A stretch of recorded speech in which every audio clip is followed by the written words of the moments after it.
Laurent est ce matin dans les locaux de l'association Le Chêne à Louville-Bellefosse en Seine-Maritime, un endroit où l'on soigne la faune sauvage. Et oui, je suis avec Thierry, soigneur à l'association Chêne. Thierry, qu'est-ce qu'on est toujours... On est avec cette petite buse là. Oui, une buse variable. Oh, buse variable, qu'est-ce qu'elle a cette petite buse? Alors elle s'est fait tirer dessus. Il y a des fractures au niveau des carpes, mais elle est tellement maigre aussi qu'on est obligé de la gaver. D'accord, elle s'est fait tirer dessus par une balle perdue, comme on dit. Ben oui, on ne sait pas qui, mais on sait qu'elle s'est fait tirer dessus, quoi. Donc voilà, donc je l'enveloppe dans le linge pour la nourrir.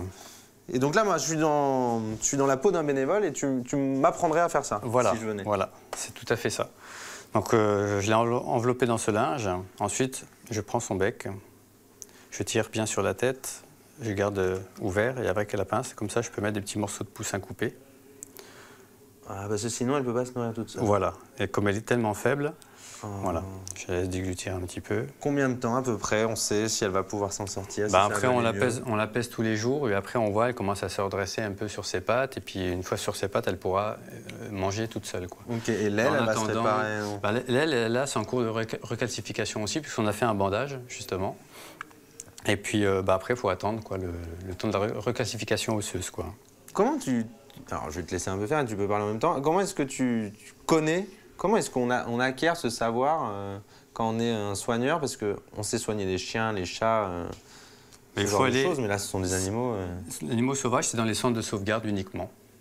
D'accord, donc c'est un savoir qui s'apprend, qui se passe au jour le jour, quoi. Et puis à force quoi, de faire, quoi. Puis il y a une équipe quand même dans les centres de sauvegarde, notamment ici, avec des gens très compétents, quoi. Et comment ça survit un centre de sauvegarde? Est-ce que vous avez besoin d'argent? Oui, tout à fait. Comment ça fonctionne? Bah, il y a déjà le conseil régional qui nous soutient, les communes, tout ça, mais il y a surtout aussi qui est important, c'est les adhésions des gens, quoi, qui nous donnent qui adhèrent quoi, à l'association et qui nous font des dons.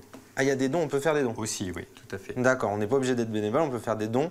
On peut venir, des dons comme sur le site, internet par exemple? Oui, tout peut se faire par internet. Et là, elle va manger combien de... Là, je lui ai passé deux poussins. Elle a eu 2 poussins ce matin et je repasse 2 poussins ce soir, quoi. Et là, donc en fait, tu la gaves plutôt? Oui, c'est un gavage, ouais. C'est un gavage. Donc là, je vais assez vite quand même.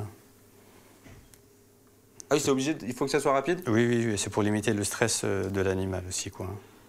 D'accord. Bon, ben voilà, c'était l'association Chêne. On peut venir amener des animaux, ici, tous les jours, si on les voit.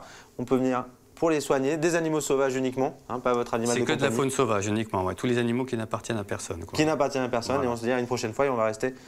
Je peux la toucher? Non, surtout pas. Surtout pas, et ben voilà. C'est un stress en plus. Ouais.